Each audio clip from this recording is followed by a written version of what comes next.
Take me on home to the asylum. Never alone in the asylum. Anarchy ruled, it was wild, but through it all you never smiled. Joke's on you, I'm in your head, so look who's laughing now.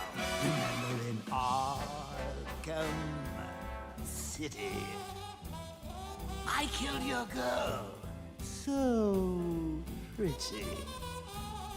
That was the night you let me die.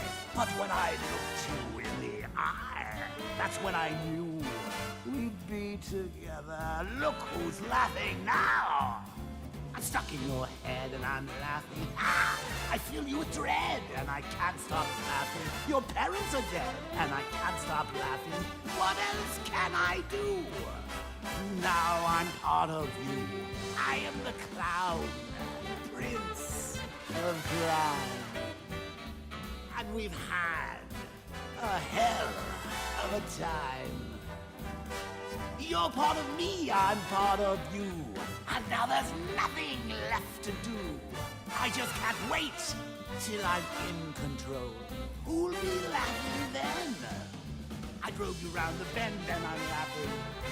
I'm with you till the end and I can't stop laughing. I killed all your friends and I can't stop laughing. Oh yeah. Think I can taste your fear. Now that my time is near. I'm in your blood, I'm so alive. I only wish you'd let me drive. It won't be long till I make you kill. Who'll be laughing then? Barbara's dead and I'm laughing. Ah! Jason Todd's dead and I can't stop laughing. I'm even dead and I can't stop laughing. What else can I do? Now I'm part of you. I drove you round the bend and I'm laughing. I'm with you till the end and I can't stop laughing. I killed all your friends and I can't stop laughing. I'm cock-a-doodle-doo. All because of you. I'm stuck in your head and I'm laughing. Ah, I fill you with dread and I can't stop laughing. Your parents are dead and I can't stop laughing.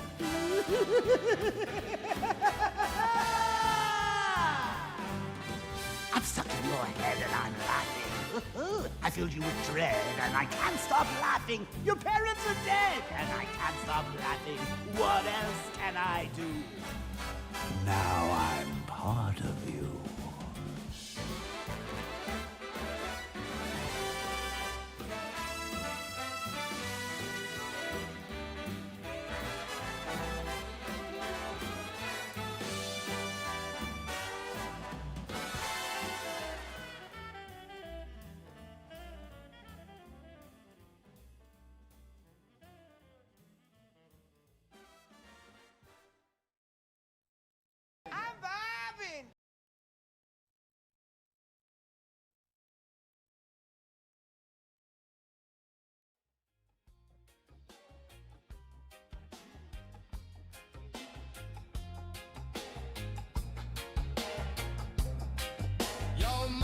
In Gotham where the brick stack high, Lego Batman swoops lighting up the sky. Legacy of the Dark Knight, looking so fine, got that reggae rhythm. Games divine, click clack, plastic capes in the breeze. Villains trembling, falling to their knees. From Arkham's ashes, a Lego star's born. This game's so hot, it's Rasta reborn. Oh, Lego Batman, legacy of the Dark Knight, shining so bright, it's still in the fight. Game of the year, 2026, it's true. GTA 6 crying, what we gonna do? A Lego game picking up Arkham's crown. Suicide Squad, y'all let us down. Rastabat cave with a brick built vibe. Lego Dark Knight keeping hope alive.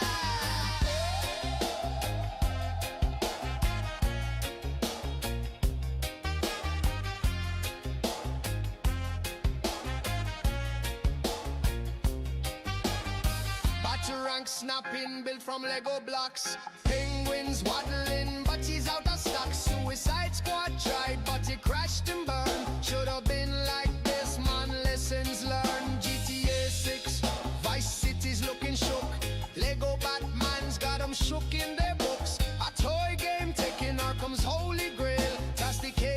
coming. That's the funny tale. Oh, Lego Batman, legacy of the Dark Knight, shining so bright, it's still in the fight. Game of the year 2026, it's true. GTA 6 crying, what we gonna do? A Lego game picking up Arkham's crown. Suicide Squad, y'all let us down. Rasta Cave with a brick built vibe. Lego Dark Knight keeping hope alive.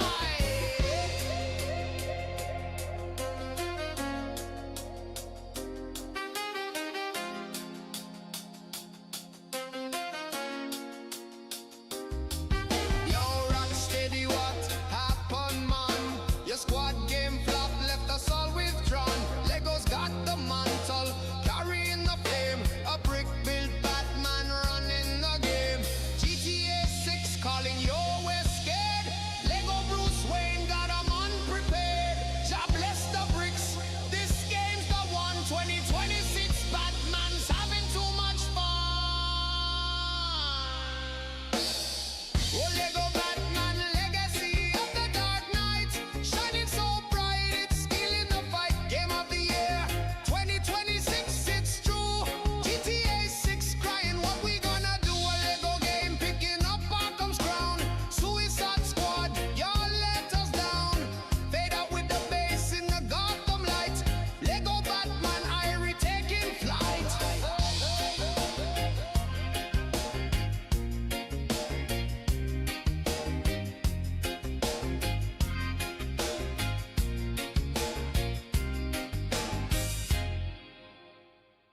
Welcome, welcome, everybody. Welcome, welcome. Glad to have you. I sure am. So glad. So glad. I'm gonna be real with you. Honesty moment.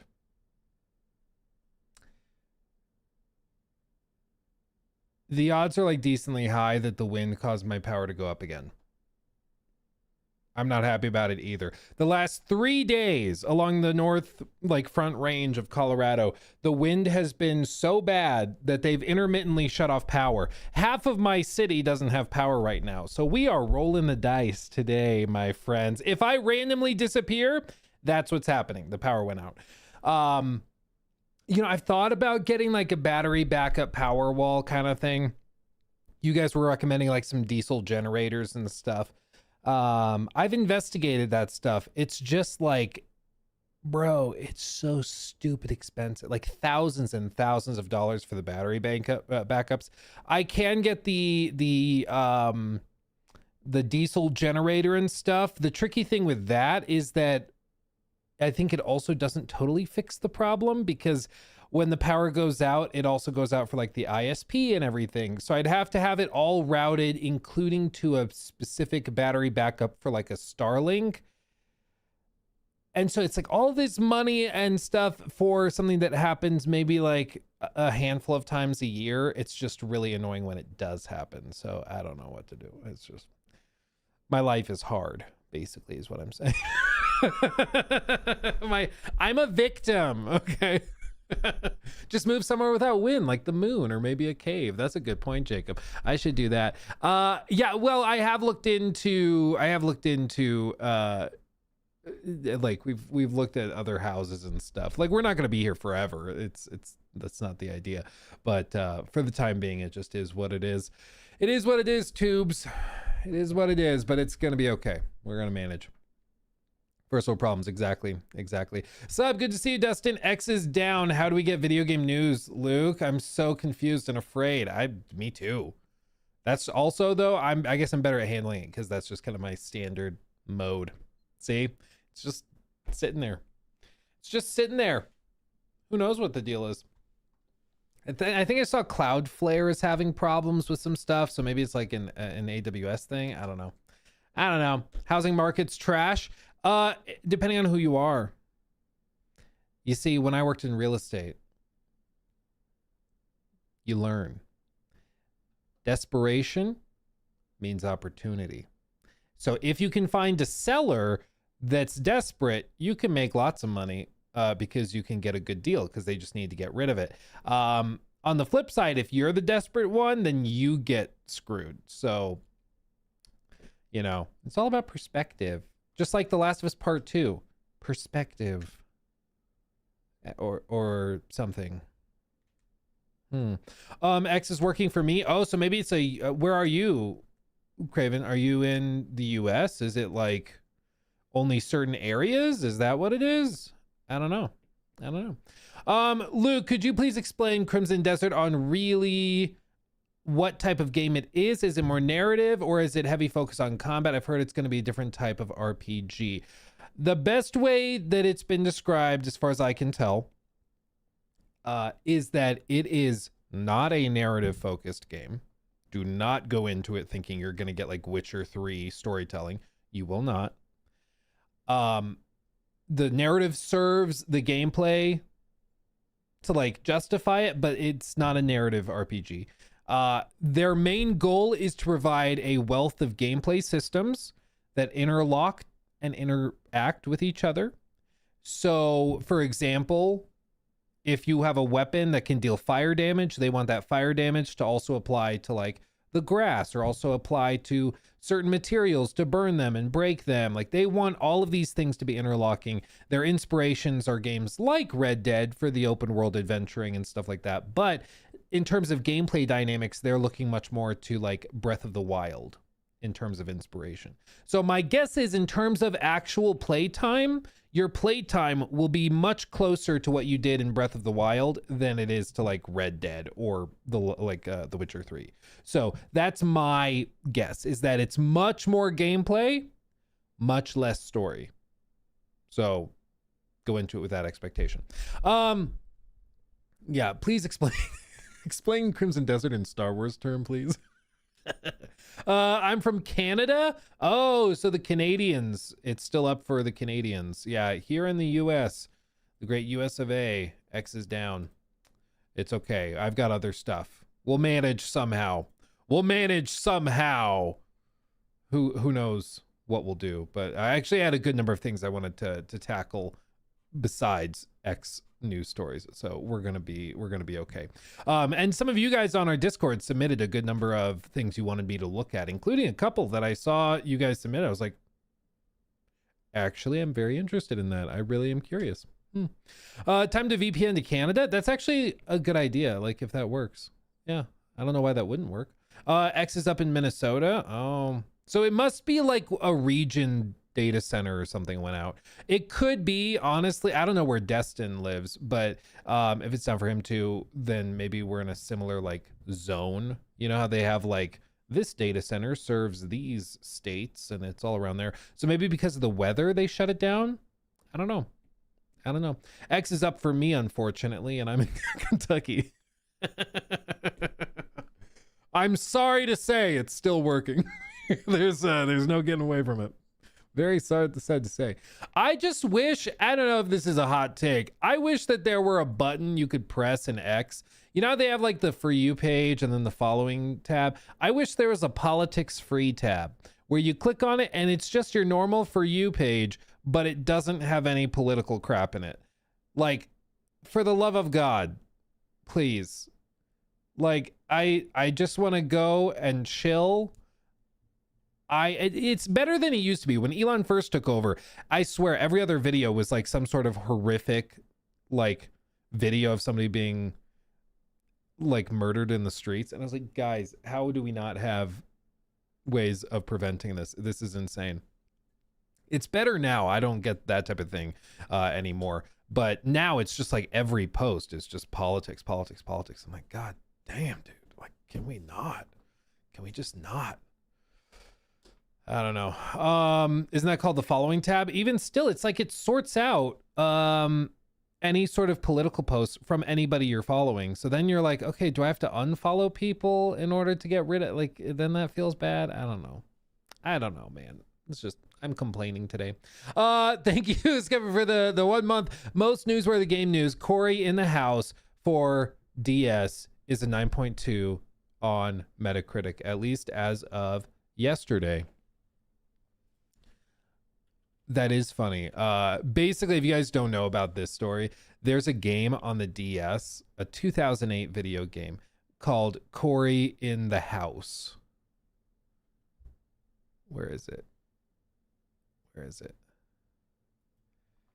Cory in the House. Okay. And it is an old DS game. And for some reason, it has like a really high Metacritic score. And so right now the meme is that everybody's going in and then trying to boost its Metacritic score so that it overtakes Clair Obscur, which is a little funny. It's a little funny that's now taking over Clair Obscur, this DS game. So there you go. That's what's happening now. Why? I don't know. I don't know how that even began, but that's what they're doing. Yeah. Awful Nintendo DS game Disney Cory in the House, now selling for hundreds of dollars on eBay amid viral Metacritic campaign. Bro, please tell me nobody's actually buying this. Are people buying? I guess maybe collectors would, just for the vibes and the memes, but man, Cory in the House. Dude, late 2000s Disney was something else. Mid 2000s Disney was something else. What a weird thing. Also, random question. Have any of you guys been having like weird flashing and like, I don't know what to call it, flickering after installing the latest NVIDIA drivers? It's driving me crazy. It's driving me crazy. It like randomly flickers with just like a splash of gray on my screen, and it's since I updated my drivers to the like January ones. It's driving me crazy. I've reinstalled them twice and it still does it. I'm gonna have to roll them back or something. It's really stupid. Really stupid. Let's see. People will buy anything. Dude, for real. Dude, for real. Will you watch the Ubisoft stream today? So I guess a little quick update just so everybody knows. Okay. There is going to be a Ubisoft stream today. It has been rumored and speculated for a while. There was even like a leaked date that suggested that they might actually shadow drop the Prince of Persia remake today at some point. I don't know if that's true. A lot of these things are just people saying stuff. It could be something totally unrelated. It could be actually the Prince of Persia remake that they're going to shadow drop. My suggestion to them has been, if you have something you know people want and you've done a good job on it and it's going to show well, shadow drop it. Why not? Shadow drop it. Let people check it out, make up their own minds. Shadow drop it. I really do believe that we're just in a spot where right now, especially for companies that have a lot of critical eyes on them, shadow dropping for them works better. It worked for BGS because I swear to God, if we had more time to like review the Oblivion remake before it dropped and there was like a Digital Foundry analysis, they would have pointed out all of the like little technical discrepancies, the stuttering. They would have pointed all that out. Probably wouldn't have done as well. So for the companies, it works way better for them to just shadow drop it. I don't know why they aren't all doing it, but it seems like maybe they are. They're going to start doing it. Would have been cooked. Yeah, it's just, I think the longer you have something out in front of people, the more time there is for them to poke holes in it and find problems with it. And even if they would have otherwise enjoyed it, that's the thing is I do believe that a lot of people get caught up in the minutia of little things that probably would not matter to them, or they wouldn't even notice if they were playing the game. You know, like I do think that there is sort of a technical aspect where people will watch comparison videos and they'll see that a game maybe really relies on upscalers, and so it's blurry in certain areas, and Digital Foundry will point that out, which is important to know if you're a tech focused guy. But I think a lot of more casual gamers, they wouldn't be able to tell the difference if you showed it to them side by side without, or if you didn't show it to them side by side. I think they wouldn't even know. Why wouldn't they shadow drop AC Black Flag? Well, it's because typically Ubisoft does a much larger marketing campaign. They do months of like marketing posts. They do like preview events. They do multiple trailers. They do a long like pre-order campaign. That's historically what they do. I've told them from the start, I don't think that that's what they should do here. I think here they should shadow drop it. And I think that would be better for them. And to be clear, it's better for my business if they do a long drawn out thing. it's better for me. I can make more videos and we can talk about it on stream for weeks on end. It works better for me if they do a long, protracted thing. But I think it'd be better for the game.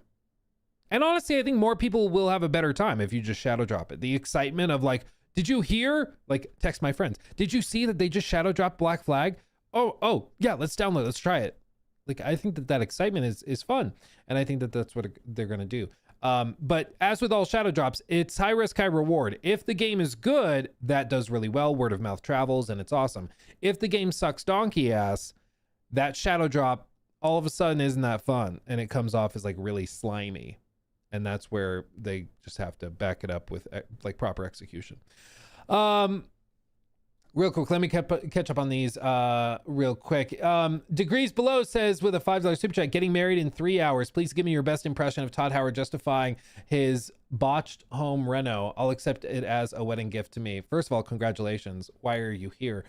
Second of all, dude, I remember watching YouTube videos while waiting for like, because I woke up in like at 5 a.m. on my wedding day and I was like, okay, I just need to like chill. So I watched some YouTube videos and I still remember like, I wonder if this person knows that like on the biggest day of my life, I'm watching their YouTube video to chill out. You know, it's funny. So I appreciate it. As for best impression of Todd justifying his botched home reno,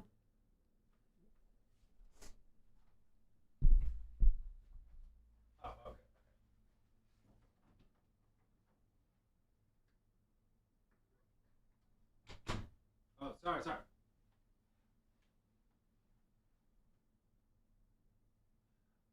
Actually, honey, I think it's okay. It actually just works. Is that good? Is that good? Does that work? Let's see. Red Fajita, thank you for 31 months. Thoughts on Highguard possibly pulling a George Costanza from Seinfeld, getting fired and pretending they didn't release a trailer. Game never happened. I personally, I think that they are just, I think personally they're just going on lockdown. They're just not going to say anything and they're going to like, I think they're just going to drop the game on the 26th and hope for the best. And they're like, hey, if we save money and don't end up wasting millions on extra trailers, then great. I think they're aware of the spot they're in. I think they know that like they're not in a great, like it's not super likely that they make a ton of money. I think that its odds of success are quite low, and I think they're aware of that. So rather than spending millions on marketing that's potentially just going to be wasted, they're just like, well, we'll just put it out, see what happens, which honestly I can kind of respect, as opposed to just spending millions and trying to brute force it. Because we saw brute forcing it does not work. Like, one thing that gamers hate more than anything is when something feels inauthentic, and especially when something's success or popularity feels inauthentic, they hate that, dude. They hate it. Absolutely hate it. And so it's, you know, it's that thing where you see a new game that just launched and all of the big streamers are playing it and you can tell that they've all been paid to play it. They're not playing it because they actually wanted to. Like, they're paying it because they got a fat stack, right? And it's one thing, like, of course, streamers have to make money and that's how they pay their bills and their employees and the people that work for them. I get that. Because I have people that I pay their salaries, and I have people whose healthcare coverage I contribute to. Like, I get it. But it feels really stupid when a game is trying to make it out like they are super successful and popular when they actually are just buying the popularity, you know? Feels bad. Yeah, how to not be Splitgate 2 or Concord is what I'd guess their goal is. Yeah, I think both of them were mismarketed, and in both cases, they tried to make it out to be something that it wasn't. In the case of Concord, they tried to make it out like it was the next generation of storytelling, when in reality, it's just a 5v5 hero shooter, or 6v6. I don't even remember. I think it's 5v5. Like, they were trying to make it out like it was the next big thing, like it was some sort of triumphant innovation, and it just wasn't. And then on the other side with Splitgate 2, they tried to act like they were the underdogs and that they were the anti Call of Duty, make FPS games great again. And then people pull up the game on Steam and see that it has $80 skin packs and like $40 skin packs. And it's like, what the hell are you doing? You're exactly the same. Like, you're doing the exact thing you're complaining about them doing, you know? So in both cases, it's that inauthenticity that really screwed them over. I think the antithesis of that is like Helldivers, you know, where they just kind of came out with a wacky game and it was irreverent and silly and also at the same time cinematic and crazy cool, like with so many viral moments. I still remember seeing some of those early clips of like people fighting a bile titan when like people first got to those, and you know, somebody gets the poison spat at them and they just scream out for liberty. Yeah, like it is great. It was awesome. And there's just nothing quite like that, you know, in any of those other games. Just nothing like it. Helldivers still going strong, dude. I'm glad to hear it. Helldivers is such a vibe. Joaquin, thank you for the 35 months. May the power be with you, dude. I hope so. I hope the power doesn't drop. Yeah, if you just came in the stream later, the odds are decently high that my power drops at some point. Like half my city right now doesn't have power apparently, so I may lose power in the middle of the stream. Sorry, not sorry. It's just gonna be what it's gonna be. Let's see. Sohab, thank you for the 10. Ryan Hurst, quote, used to play as him. Now I get to be him. Grateful to pick up the axe and honored by the fans who made this story legendary. Let's go. Axe emoji. Now, let's get Chris Judge to play Thor. Dude, that would actually be fire. That would be fire. If they actually got it. Somebody brought up a good point though. And this is a real, I think, fair point, okay? Christopher Judge. I think he's amazing. Especially his speeches at the Game Awards, okay? Chris Judge is awesome. Let me see. I just need like a video of Chris Judge. Just give me a video.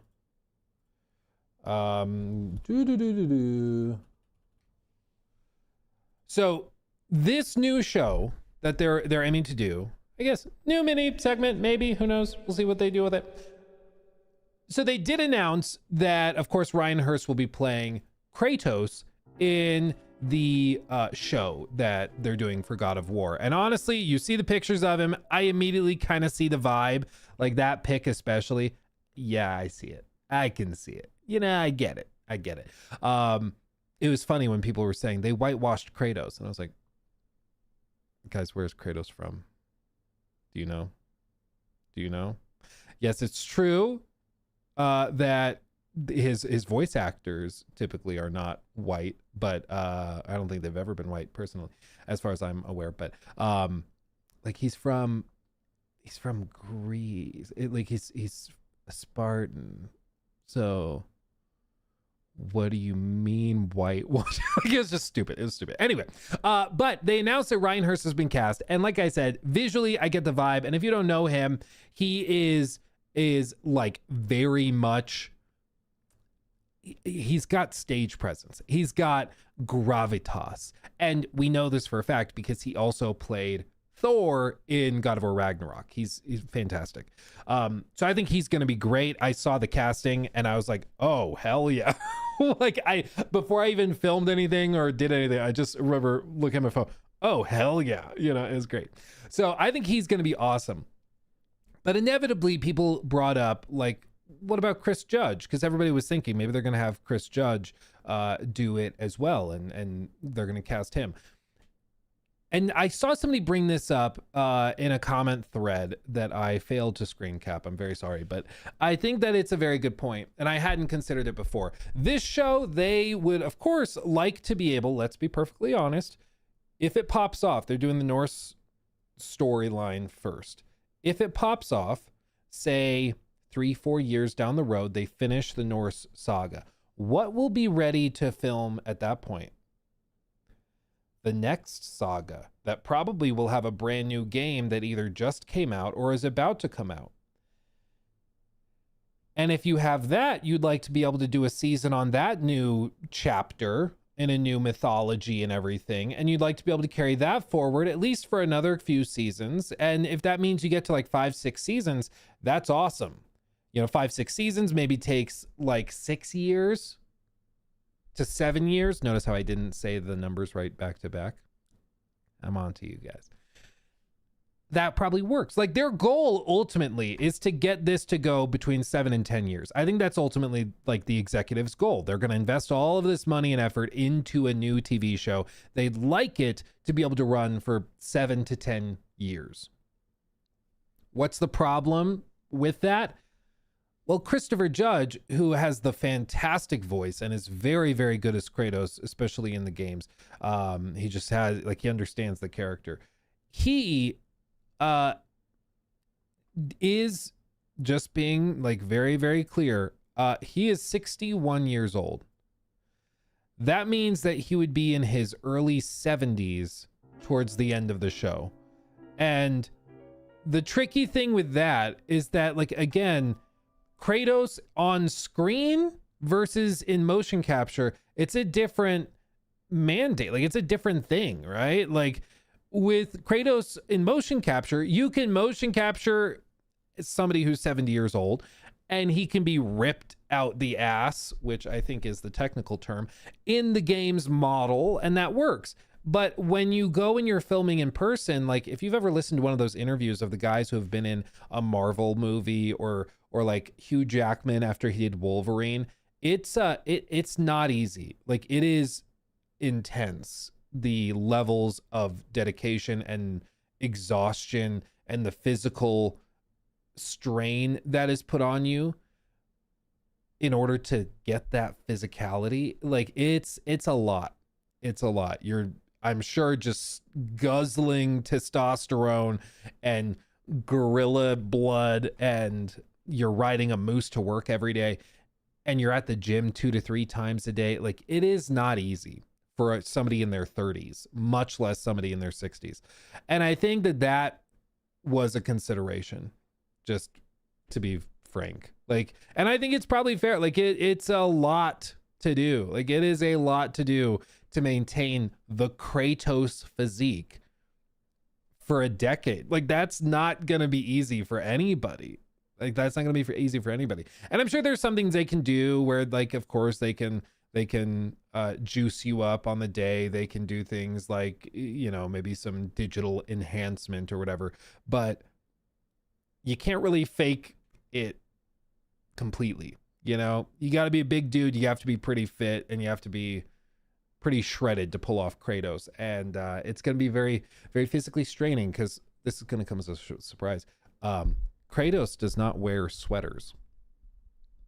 It's not like he's covering his arms or his abdomen or his delts. Like, you got to be pretty buff, and I think it would just be tough for somebody to pull that off in their 60s and certainly in their 70s. You know, so I think it's fair. When I heard that and I thought about it, I was like, you know what? Honestly, I kind of, like, I get it. That would be very, very tough. It's one thing to film like a movie over the course of a couple of months. When you're older and you have to get to like that level, but when you're talking about a TV show and you're making a decade-long commitment, that's a lot. Ryan Hurst also is just freaking gigantic as well. Apparently he's like 6'6" and he's just built like a Viking. So, you know, he's I think going to be a good fit. So I'm really excited to see where the TV show goes. Honestly, after seeing the casting, I'm certainly a lot more optimistic for it than I was before. I was kind of braced for them to reveal that, like, it was some insane casting, you know. Like, I half expected them to be like, oh, we've cast a very talented performer, you know, somebody that can really bring a lot of weight to the character, like a lot of gravitas to the character. Like, I half expected them to reveal that it was going to be like Cynthia Erivo or something. Like, that wouldn't surprise me. Did you know right now, Jacob just told me about this the other day. Did you know Cynthia Erivo right now is apparently doing a performance of, was it Dracula, Jacob? I think it's Dracula. And she's playing every role. I'm pretty sure. I'm not making that up. Cynthia Erivo to play 23 roles in Dracula one-woman show. Can you imagine they just announced Cynthia Erivo is going to be playing every character in the new God of War show? Honestly, I'd watch it. I don't care. I don't care. Cancel me. Just my opinion. I'd watch it. I think that would be thoroughly entertaining. Probably not for the reasons they think, but I mean, I think that would be baller. I'm sorry. I'm just imagining like those dollar store wigs, like, you know, those old school YouTube skits from like 2009 when like you'd have one YouTuber playing 15 different roles in a skit, and the camera just cuts and she's like standing on her knees in like a little backwards hat. I'm Atreus. Then it cuts back, fake beard. Come, boy, we're hunting for deer. Like, I honestly, I kind of hope this happens now. I think that would be freaking hilarious. I think that'd be wonderful. Luke, do you not understand that theater people love this? Dude, I know. I know a lot of theater people, and they're all crazy. The thing you need to understand about theater people is that you're talking about a population of people that, like, can instantaneously start bawling. Real tears, snot, and then the moment you say, end scene, wipe it off. How was that? Like, these people are crazy. I've been in a lot of shows with them. I've done the plays. I've done the musicals. I get it, man. Mark Hunjian donated $19.99 through Super Chat. Just a small thank you for all the content you put out. You inspired me at the beginning of 2025 to start a channel covering games and movies and TV. I've learned so much from on you and just... I just cut off. And just bold stepping into the process. Thank you, my friend. I appreciate you. And it's like I always say, if you want to be a content creator, create content. Like, I cannot tell you how often people will like DM me or something like, hey, I want to get into making YouTube videos, but I don't know where to start. I'm like, you just answered your own question. Create content. Like, just do it. Start. Like, literally, I'm going to show you something that tells you all you need to know. This is all you need to know. Unironically, I still listen to this get hyped up. Do it! Just do it!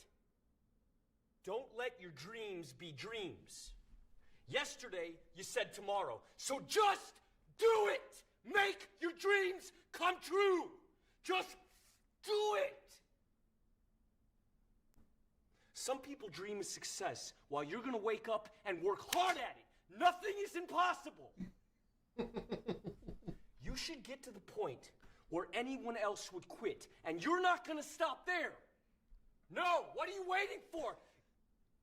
Do it! Just do it! Yes, you can! I agree. You can. Just do it. Another good one is the Rocky Horror Picture Show. Don't dream it.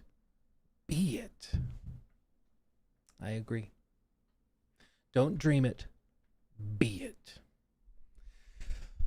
I'm glad to hear you're doing well, my friend. And I wish you the best of luck in your creative endeavors. Just keep doing it. Don't give up. Hey, Luke, Ubisoft is having live stream in about 8 minutes. Prince of Persia remake announcement and shadow drop? Maybe.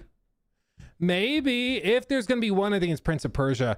I think it's Prince of Persia. I don't personally, no, I don't personally expect that they're going to do a Black Flag drop today. Sorry, noise. Where is the live stream?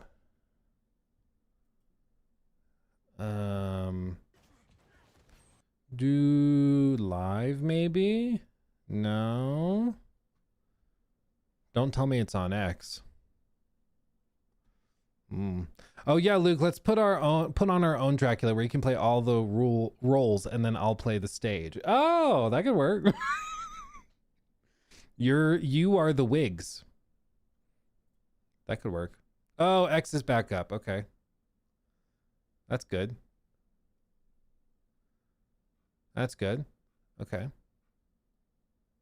Okay. Okay.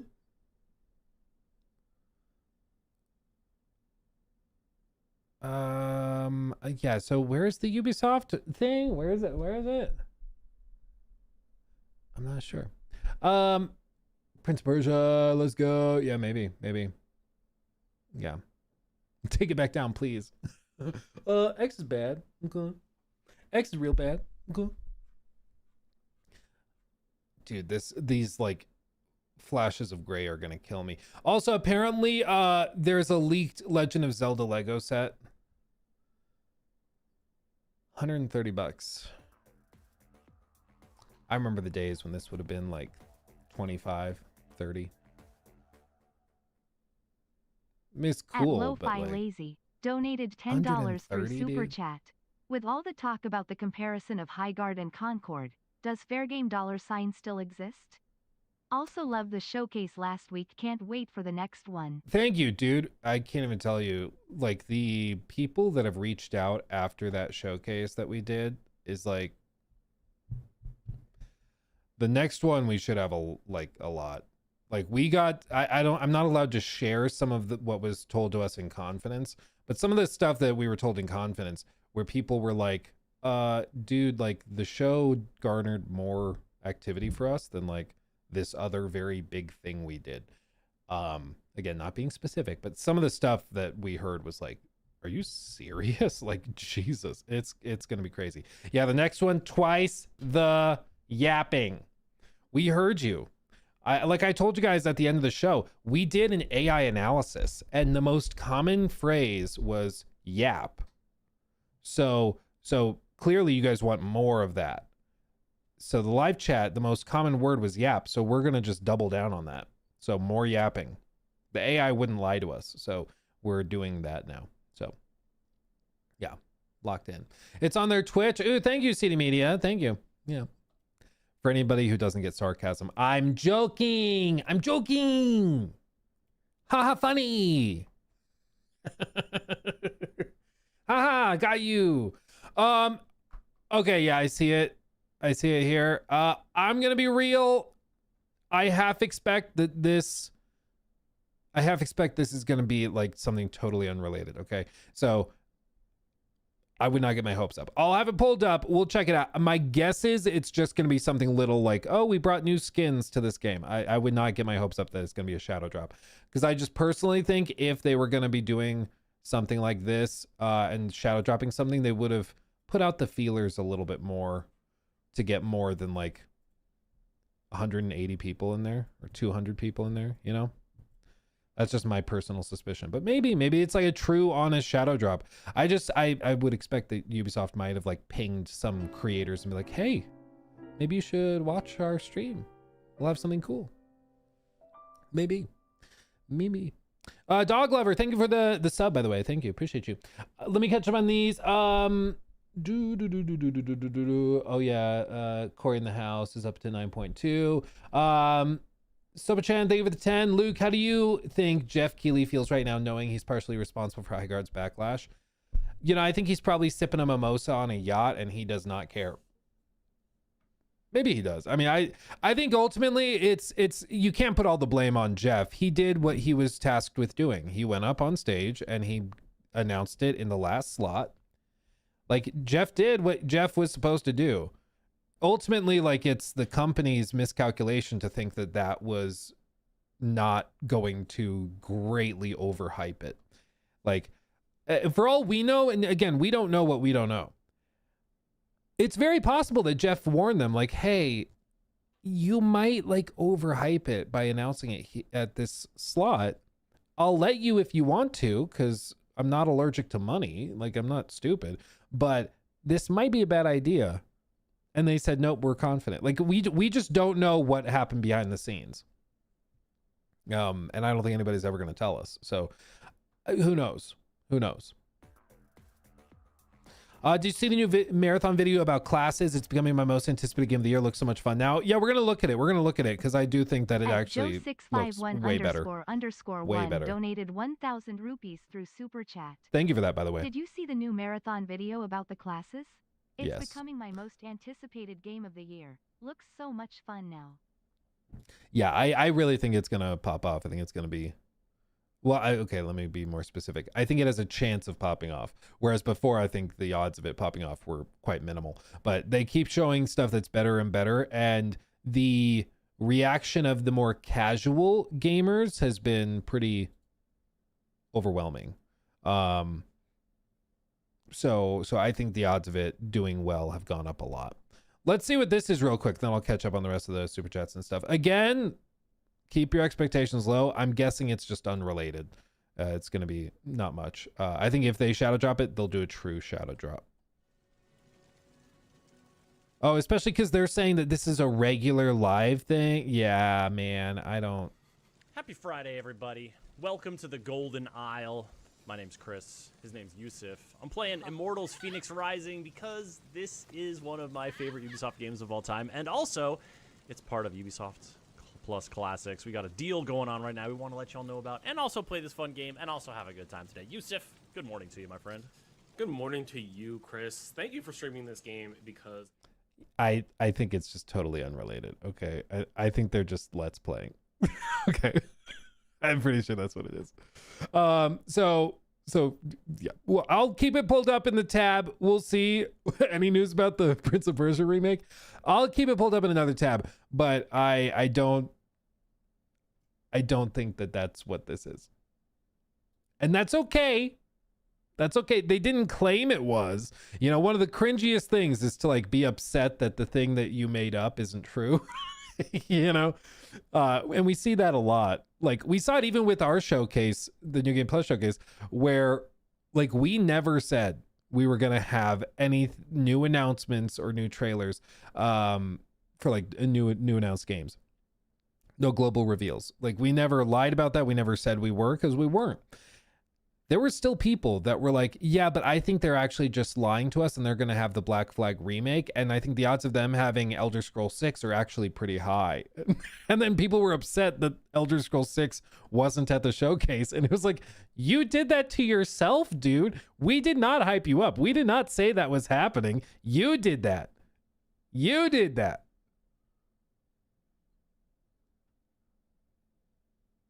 It's just, oh, it's funny. Dude, now chat's upset about the thing that they made up. Guys, come on. Like, what are we doing? You didn't tell me this, but I convinced myself that it was real, and now I'm upset. It's like, okay, sure, whatever. Sounds good, man. Sounds good. Anyway, yeah, can you just convince Todd to give it to you? Yeah. You have done that yourself. Yeah. There is this that was just dropped. I do think that this is actually a suggestion. Far Cry Tree 6T frames something second. This one, Far Cry Blood Dragon 6T frame pair second. Far Cry Gorilla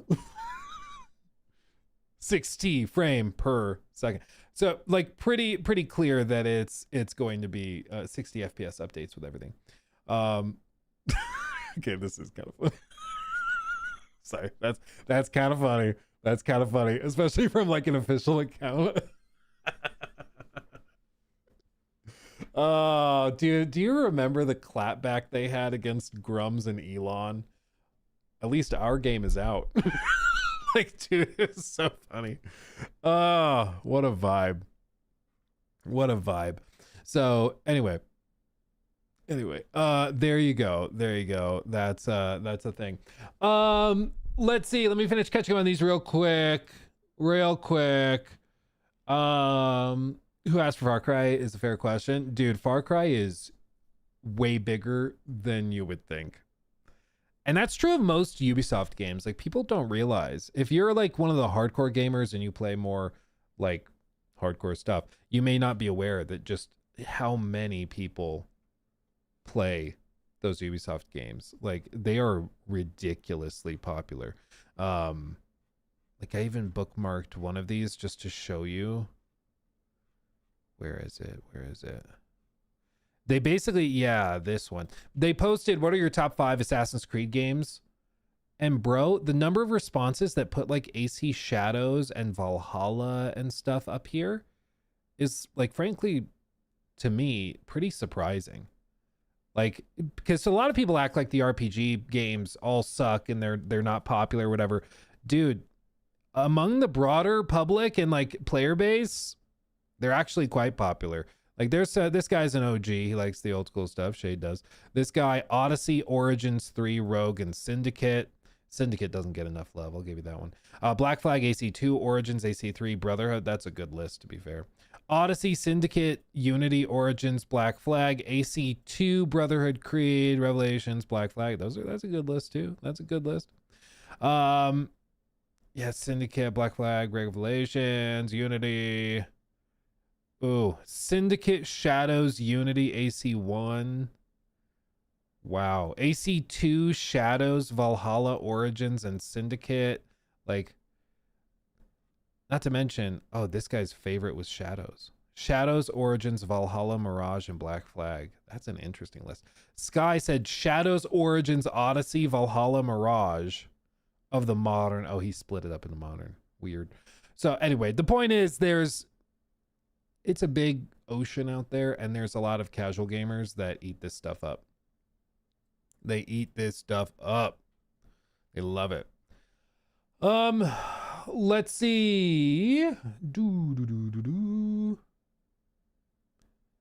Let's see. Okay, read that one. Sneaky Pickle, thank you for the membership. Highlanders Grim, thank you for the 2 months. Have a great weekend, everyone. You too, my friend. Crossy Boyo, thank you for the membership. Appreciate you. Hey, Luke, any recommendations on a new gaming monitor / chair for work and gaming? Also looking to upgrade a Steam Deck. Any advice and what brand? To upgrade on the Steam Deck? So you mean from the Steam Deck, maybe? I think in terms of gaming monitors, LG, MSI, Samsung, I mean, they're all very, very good. Just depends what you like. If you like OLED stuff, most of them are going to be made with LG panels or Samsung panels. So you kind of can't go wrong there. Ultimately, a lot of them are pretty similar.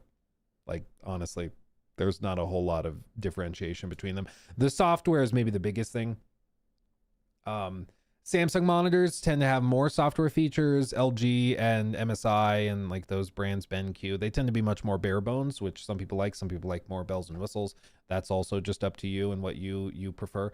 But I've had LG, Samsung, BenQ, MSI, probably more, and they're all very, very good. All very, very good. AOC, Asus, yeah, all of those are great.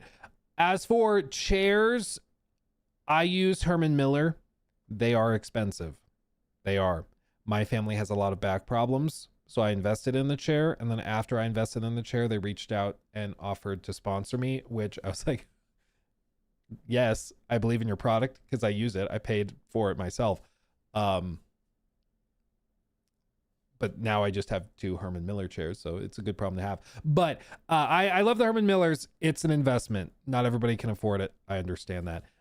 My recommendation with chairs, though, is always don't prioritize gaming chairs. Prioritize an ergonomic chair that actually is good for your back. Like, nobody cares. Hot take alert, everybody. Nobody cares that your chair has RGB. They don't.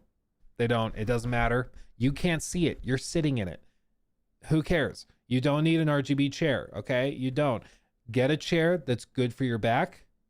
It'll change your life. Seriously, I used to like regularly have like neck pain and like pain at the back of my like head, base of my neck, or base of my head, top of my neck, I guess.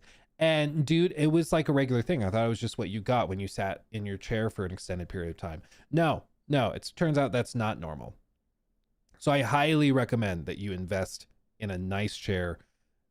And the way it was described to me by somebody, they were like, you spend 8 hours of your life sleeping, 8 hours of your life typically working, and then 8 hours of your day like traveling to work, doing things you enjoy, spending time with your family, that type of thing. And typically at work, depending on your job, but if you're doing like a desk job, those 8 hours are largely spent sitting in a chair. Like if you spend a third of your time doing something and you can't invest in that, like why bother investing in anything? You know, like if that's not worthy of investment, what is?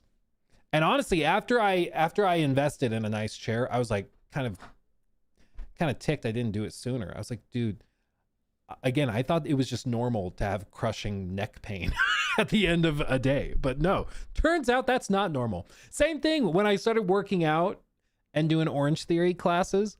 I thought it was just normal for like most of my life that when you run a lot, your lungs tighten up. It starts to feel like your lungs are filling with water, and then you can't breathe and you wheeze for a couple of days after. I thought that's why people didn't like exercising, because that was normal. I thought that was just how people feel when they run. It was like, yeah, no wonder running sucks. But turns out that's not normal. That's called having an asthma attack. And I was having them regularly. Who knew? Who knew? So, yeah, got that taken care of. Oh, this is a really good question from Yeetus. The question we've all been asking. Cory, can you confirm if Christopher Judge is playing Atreus in the new God of War show? Yeah, that's... Dude. Dude. That would be so freaking funny. Imagine if Cory's like, I can confirm he is not playing Atreus. You might actually see gaming news articles being like, Cory Barlog confirms tragic news that Christopher Judge will not be playing the, like, I guess depending on the timeline, the prepubescent son of Kratos. It's really unfortunate. I am boy of dad. Dude, honestly, it would be a really cool reversal. It's reversal. I watched a video of a theater guy in New York talking about a play he was directing, and he was very handsy. He would just say something that didn't really make a lot of sense, but then it would be, it's all hands. It's all in the hands. So we take the stage, and when the characters come on stage, we have to find a way to take the audience. Then we just do something to surprise them. So they're watching this part of the stage, and you take this, and you present it to them. It's like, oh, makes sense. I have no idea what he's saying, but the hands, he wouldn't do that unless he knew what he was talking about, you know. It takes expertise to move your hands like that, you know, very forcefully and bafflingly. Speaking of baffling, let me just show you this, because this has actually been confirmed in the last like couple of days, and it's absolutely ridiculous, and I want to show you because it is insane. Okay, this was originally posted on Reddit, apparently by a Reddit user, Detilimirande, I think. I can barely read, I'm sorry. You guys know how Monster Hunter Wilds runs like hot donkey ass? You know how it runs like hot donkey ass? Well, a very talented modder and somebody that's done optimization work, mods for other Capcom games and other games using this engine, he found something very interesting. Apparently, in Monster Hunter Wilds, the code regularly checks for whether or not you have DLC installed. And it does this very, very, very frequently, but specifically the code looks for DLC that is not already like checked off the list. So if you have more DLC installed, there's less things for it to check for to see if it's installed. If you have none of the DLC installed, it has a much larger list, and that doesn't seem like a big deal, but when you're doing checks like this hundreds of times a second for some reason, it stacks up.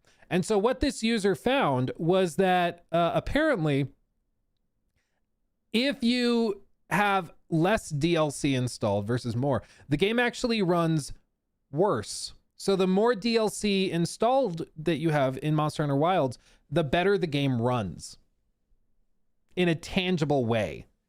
which is insane. So as you can see, Reddit user claims that they figured out what causes Monster Hunter Wilds performance issues. Some of them, to be clear. This is just like a piece of the puzzle. There's a lot of technical problems, apparently. According to their investigation, owning more DLC equals more FPS. This is due to an aggressive check on the game that it does to see what DLC you own. It is not intentional by Capcom, but this constant check causes performance dips. The user created a mod that tricks the game into thinking you own all of the DLC, and you can notice immediate improvements. All information has been sent to Capcom support. The same user has already helped Capcom solve performance issues in Dragon's Dogma 2. And when other users started to verify this and check it to see if it was in fact the case, you can see that this user, I actually installed a mod that sets the DLC check interval to every few seconds and gave it a try. In terms of average FPS, it went up by nearly 10. The one on the right shows the number of times the DLC check was skipped. And you can see that when the game thinks you have all of the DLC, it actually runs significantly better than if you don't have any of it installed. Which is insane. It's insane. Now, to be fair, okay, this does kind of fit the narrative of like greedy company that punishes you for not having DLC. This to me seems pretty clearly that this was not intentional from Capcom. For one, just like, let's play it out, okay? Let's play it out. If it's true that they put code in maliciously and they're like, oh, we'll make it so the game runs worse unless they pay for more DLC. If that was their plan, and it took a year for people to realize that if they bought more, the game would run better, it's not a very effective manipulation tactic, you know? It's not a very effective manipulation tactic. If it took a year for people to figure this out, and right now, are people rushing to the store to buy all the DLC to get an extra few frames per second? Like, no. Instead, the story is a scandal at how ridiculous this is. And it reminds me of an old saying, never attribute to malice that which can be adequately explained by incompetence. And in this case, I think it's much more likely that this is just a piece of code that they missed, and, you know, somebody was just programming in, we got to check to see if DLC is installed, and we'll just set it to do it at this interval. And they moved on with their day and didn't really think about it. But because of how the game was then built up on top of that, it's doing these checks constantly, and it's eating up resources that causes the game to run significantly worse. Transparently, I cannot think of a reason why it has to check for DLC anywhere close to this frequently. I don't understand that at all. I would think that it checks for DLC when you boot the game. And if you buy a DLC, like let's say you're playing the game right now, you hit pause, you go to the store, you buy a DLC. I would close the game and then reboot it to see the DLC installed. Without any expectation, like they wouldn't have to tell me that. That's just what I would assume you have to do, is close the game and reboot it. So why not just have the game do that? Check for DLC when you boot the game up and you're on the main menu. It checks it once or twice and then move on from there. Instead, it's doing this like a scary volume. It's shocking so much that it's affecting performance. So to this guy's credit, he's communicated with Capcom, and apparently Capcom has responded that they are digging into it. Here you can see the user posted an unlisted video showing the performance. Go to 230 for no DLC, 530 for all DLC modded. So 230 for no DLC. And you can see he's getting about 30 frames a second, dipping into like the mid 20s. Okay. And then what was it? 530 for all DLC. He mods in all of the DLC, and okay, he's going to start running. Yeah, go out to this, like, outside. It's, like, noticeably better, dude. Let's see. When he's out here, what's it like? It's like an extra 20 frames, dude. He was at, like, 25, and now he's at 50. That's crazy. That's crazy. And what's the, does he say what CPUs you, I guess it's probably pretty standard, but that's absolutely wild. That's absolutely Monster Hunter Wilds. That's crazy. That's crazy. It runs at 25 frames per second when you have no DLC, and then 50 when he tricks the game into thinking he owns all of it. That's wild. That's absolutely crazy. Yeah, I refuse to buy this until performance improves. He said he'll release the mod if Capcom doesn't fix it. Good. That's absolutely wild. So there you go. Absolutely crazy. Yeah, 25 frames in 2026 is unacceptable. Just use frame generation. Didn't you hear Jensen? Go buy the $5,000 GPU and turn on frame generation. Then it's fine. Problem solved. You're just complaining, frankly. This is a you problem. This is not a them problem. This is you. You're being unreasonable. You're being ridiculous. Yeah, Digital Foundry confirmed that they also verified it as well. It's just, I never would have thought that that story that story is true, but yeah, there we go. There we go. Absolutely wild. Oh my god. I can't get over it. Okay. So there's that. I wanted to share that with you because I saw that over the last couple of days and I wanted to talk about it, but because of the power outages, I couldn't. But here we are. Also, this is just a funny video. I'm going to show you because this is funny and it made me laugh. And the more I watch it, the more I laugh at it. And I can't stop. It's just simply a video of like, I think he's a politician in Mexico. And he sits down and crosses his legs and happens to crunch himself. I'm sorry. I'm not mature enough. It's just so beautiful. The little snap back. I'm sorry. It's just funny. I'm not mature. I know. It's just very funny because we've been there. We've all been there. And it's just... Dude, the more I watch it, the funnier it gets.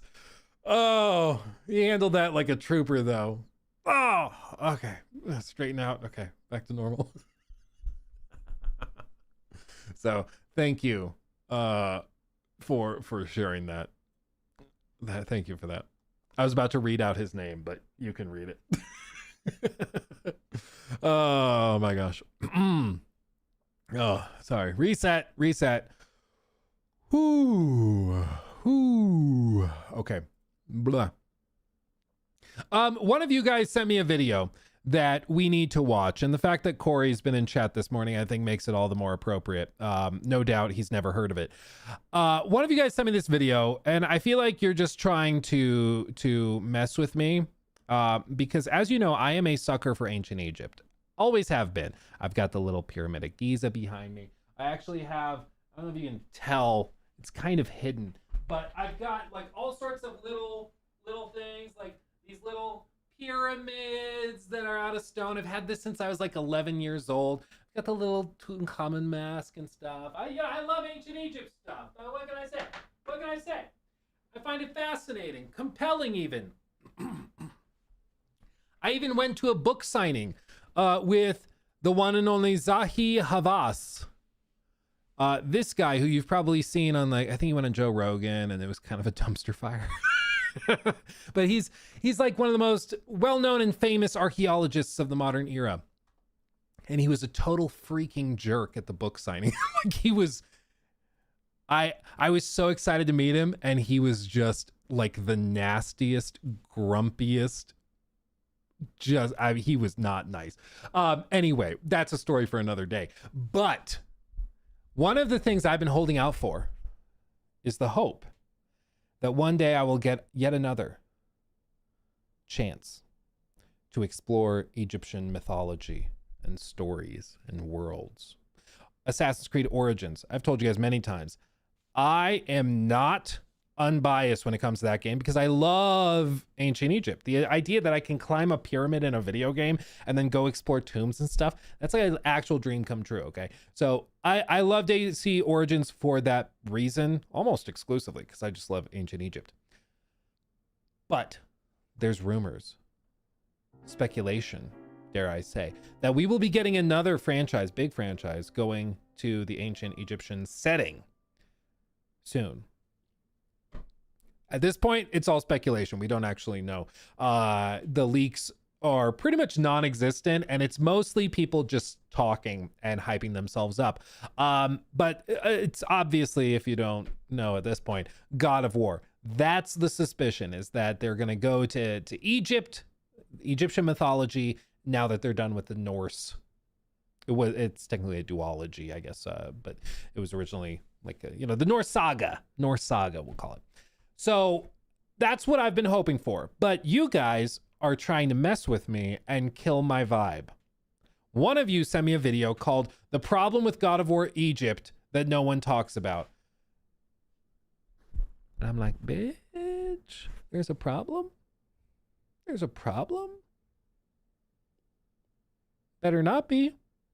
Better not be.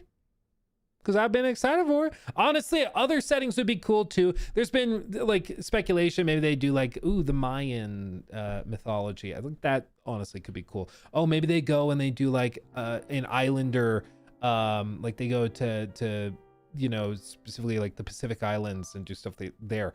I don't know what that would look like, but that could be cool. China could be cool. There's so many things they could do. That would be interesting. But I think Egypt is the layup, that's the layup. Modern day Ohio. God of War, Ohio. Kratos works at an Office Max.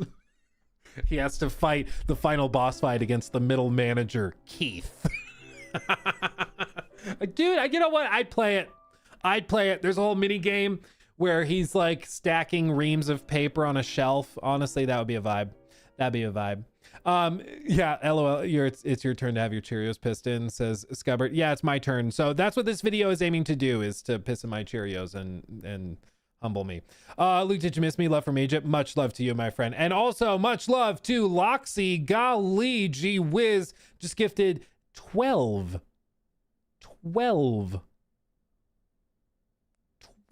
subs over on Twitch. That's incredibly generous, my friend. Thank you so much. That's incredibly generous. Welcome everybody who just got a sub over on Twitch. Get in our Discord and you can send me videos like this that kill my vibe, okay? So we're gonna watch it, see what the argument is, what the problem with Egypt is. And I like the idea that maybe Cory is in chat, silently lurking, watching this and seeing what the problem is with the thing he's definitely aware is happening. Right, Cory? Right? If you want to just like confirm that you're going to Egypt with God of War, that'd be great. Just real quick. That's fine. Just like a quick, yep. That's all I need. Thank you, Loxy, again. That's very, very generous. Let's see. Sorry, I was muted. Disappoint me. A fun God of War fact that you want to know a fun God of War fact that will totally not make you depressed? If PlayStation doesn't announce a new God of War game by February 2026, this would have been the longest stretch of time that God of War fans have had to wait for a new game announcement. I want you to think about that for a second. The time we've had to wait to get a new game announcement since God of War Ragnarok release is almost as long as the time we had to wait in between the release of God of War Ascension and the announcement of God of War 2018. I hadn't thought of that, but yeah. So 2016 was like a crazy year for PlayStation announcements. They revealed, of course, God of War 2018. I think that's also where they revealed The Last of Us Part 2. I'm pretty sure it is. So 2016 was like a big year, even though it was revealing games that would take a little while to come out. But yeah, that was only 3 years after Ascension, technically. So that's crazy. Santa Monica Have abandoned me.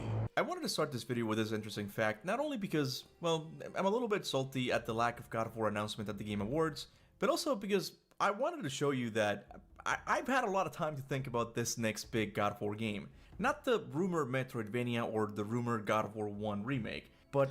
Quick, Pog wife in chat, she brought me a coffee. My wife's better than your wife, ha ha ha ha ha. Because you're single and alone. No, thank you, my babe. Yep. Much love. Are you hanging out with little fella? Yeah, he's eating some Mickey D's. Oh, dude. I have had a very chill day. Good. I'm glad.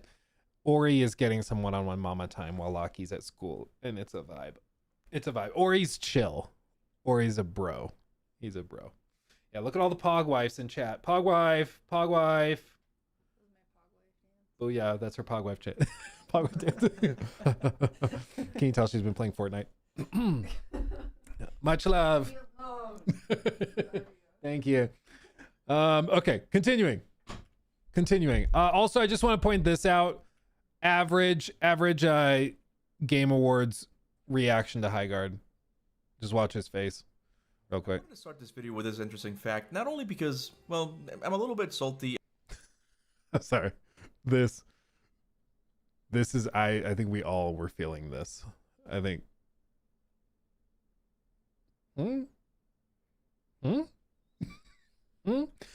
Is she a gamer? Yeah, dude, she grinds out Civilization 6 like competitively. She's like a bigger nerd than me.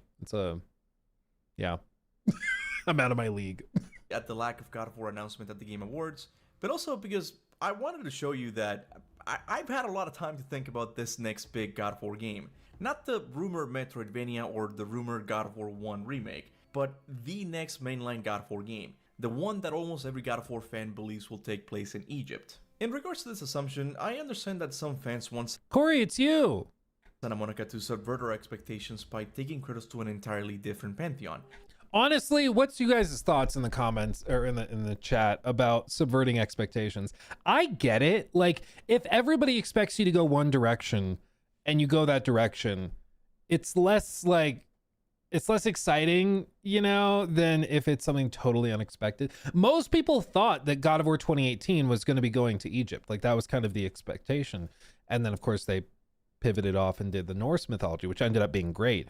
But I think the tricky thing with always like trying to subvert expectations is that sometimes that just means you avoid doing the thing that people like, you know? Where like Assassin's Creed for years, for like a decade, people demanded that they go to Japan. Like, this is going back to like 2011. People were asking for it. There's forum posts from 2010, 2011 of people asking for Japan. And then they just didn't. And it turns out, not so fun fact. Hold on.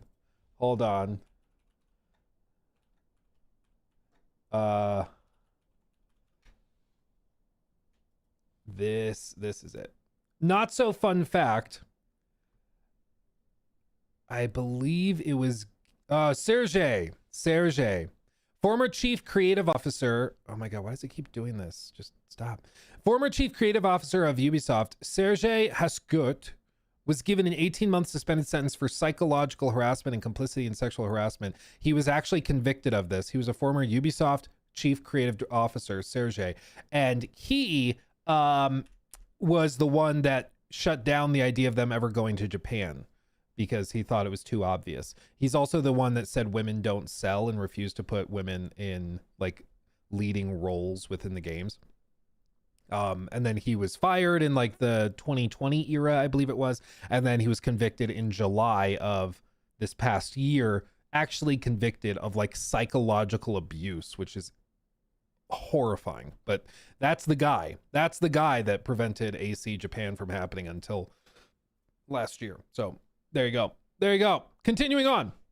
But I think but what I was saying, sorry, I don't mean to go that and then flash back to Cory. What I mean to say is sometimes subverting expectations can make sense and lines up because like you want to surprise people. And if you have a solid idea over here and everybody's expecting this, it can be fun to just go that other way. But, you know, and maybe there's also the element of maybe you're worried that you can't live up to the expectations of X. You know, if everybody's really excited for Valve to do Half-Life 3, but you know, as Gabe sitting in your yacht, you know that you're never going to live up to the expectations. So maybe it's just it's not worth it. It's not worth the trouble. I don't know. I can see it both ways, but I think usually if everybody's expecting you to go one direction, often it's because they are excited for that and they like that idea. So I don't know. Continuing. Sorry. want Santa Monica to subvert our expectations by taking Kratos to an entirely different pantheon. But I think it's pretty safe to say that the next big God of War game will take place in Egypt. It's honestly the pantheon that fans have wanted to see the most since the ending of God of War 3. There's been multiple hints about the pantheon throughout this series. And also, that moment specifically, I thought was very interesting because the helmet is like pretty oversized, right? like Atreus is a human. He's a standard human. That helmet is not for a that helmet would be too big for Kratos by a large margin. So when I saw how freaking big it was, I was like, oh, so like the kings are giants and like, okay. So I'm imagining like a freaking 15-foot tall pharaoh boss fight with a scythe. Immediately the gears start turning. I'm like, oh, I like that. I'm excited by that. Caleb, thank you for the 10. God of War Utah. You have to defeat the 78 wives of Joseph Smith before facing him in his special underwear. I'll let you pitch that one, Caleb. Cory's in chat. Maybe he'll see that and be like, actually, okay, hold on, get them on the phone. Sony executives, we're making a pivot. I just got an idea, an inspiration. Thank you for the 2. JL, have you ever played Fears to Fathom games? I don't think so. The Pantheon throughout this series, and Santa Monica already almost made this game back in 2018. In my humble opinion, God of War Egypt is almost guaranteed to be the next Pantheon in the series. The real mystery is, how is Santa Monica going to get Kratos there after the events of God of War Ragnarok? Boat. The most popular theory in regards to this question is that Atreus will get captured by another Pantheon and Kratos will have no choice but to go and rescue him. But I think this idea ultimately betrays the whole story God of War Ragnarok was trying to tell. Atreus, whether you like it or not, is by himself now. It is now time for his story to begin. And that can't happen if Daddy's always around. I think a better reason to get Kratos inside of Egypt is... Are you suggesting that Atreus is the star of God of War Egypt then? I don't know. I think it's tricky because like they've literally established Atreus as like Loki, god of mischief. So I'm like, I'm not sure if you can do that without Kratos. In my view, like Kratos is the god of war. Like, I don't know. I don't know if you can do God of War without Kratos. Yeah, I'd be very interested in seeing how you do it if you were to try it. But I think to a certain extent you always have to have him. I do agree that Atreus's story kind of reached the end of the runway and he's kind of taken off doing his own thing. So I think like a Miles Morales-esque spinoff with Atreus could make a lot of sense.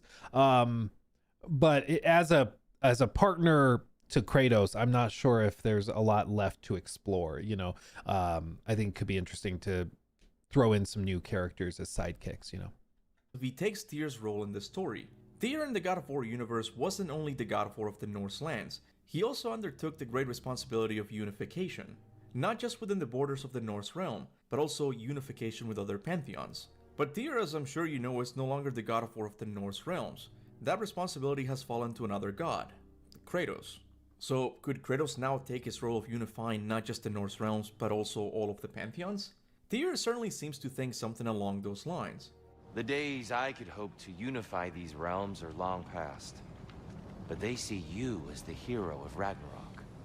You are known and respected. And from what I have seen, you're the most qualified by far. Maybe what will get Kratos inside of Egypt is... He does have a killer resume. I mean, it's kind of hard to come up with a god that's like more qualified. It's an attempt at making peace with another pantheon. This will be followed, of course, by one of the Egyptian gods disapproving of this move. So this Egyptian god will most likely devise a plan to turn all of the Egyptian gods against Kratos, and boom, there you have it, God of War Egypt begins. But similar to the theory of Atreus getting captured by another pantheon, I'm not entirely sure this story will feel natural to the development of Kratos as a character. Sure, he has grown quite a bit, but I think it's too much for him to suddenly be making a trip to another pantheon and ask for unification. Kratos right now isn't in a position to start a war with another pantheon, but I also don't think he's in any position to become a hippie god that just wants to chill with other pantheons. So what could be... I'm sorry.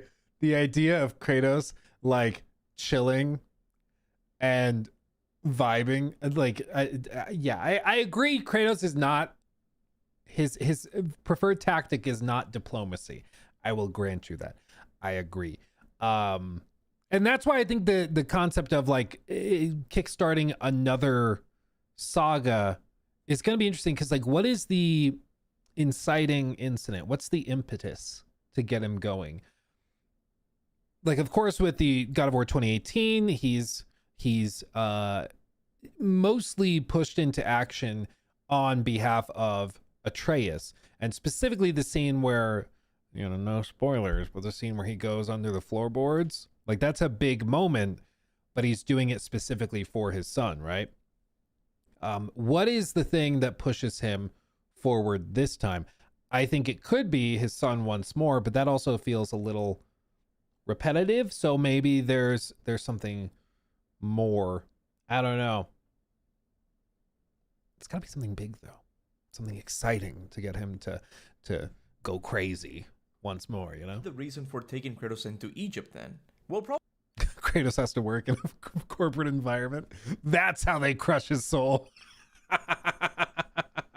What could push Kratos to the brink? Being an Amazon delivery driver? Being an Amazon delivery driver. Yes, I think we've solved it. we never guess what the writers have come up with until we actually play the game. But recently, I've started to think about this question from a different angle. What if the reason we can't come up with a way for Kratos to leave the Norse realms is because there isn't one? God of War Ragnarok clearly gives a reason for Atreus to be the one who's leaving, but not for Kratos. In fact, a big part of the story of God of War Valhalla is him coming to accept the role as one of the protectors of the realm. It would honestly be weird for Santa Monica to completely bypass this new chapter in his life by taking him out of the Norse realms. I believe I would like to sit here for a while. What a vibe, dude. What a vibe. Well, I specifically liked, and maybe this is easier than we're making it out in our heads, because one of the things is that Kratos, especially at the beginning of the Norse saga, has this sort of contempt and also disdain and disgust for godhood in a way, where he's effectively like trying to live as though he's not who he is, right? Trying to escape it and escape that previous life. And by the end of the saga, he's like one of the big moments with him and Atreus is not we will shed this part of ourselves, but it's we will be better. And like we are who we are, but we'll be better than those that we have contempt for, that have disdain for. We'll rise to the challenge. We'll take on our responsibility that's been given to us with this power, but we'll be better, and we'll demonstrate that we deserve the power. And I think that in that, to that extent, it could work very, very straightforwardly, where like if there's some crisis within another realm and Kratos is the only one that can unify and do it, then maybe that's where his obligation to save those people, you know, takes hold, and it's a different role for him to play, certainly than what he's used to. But I mean, that's kind of the point. Is you gotta take it at a new angle, you know. On top of that, we also know that Santa Monica has left many unanswered questions from the Norse saga, like the Oh my god, I love this moment. Not because his son is dying. That's not the part that I like. The part that I like is how they block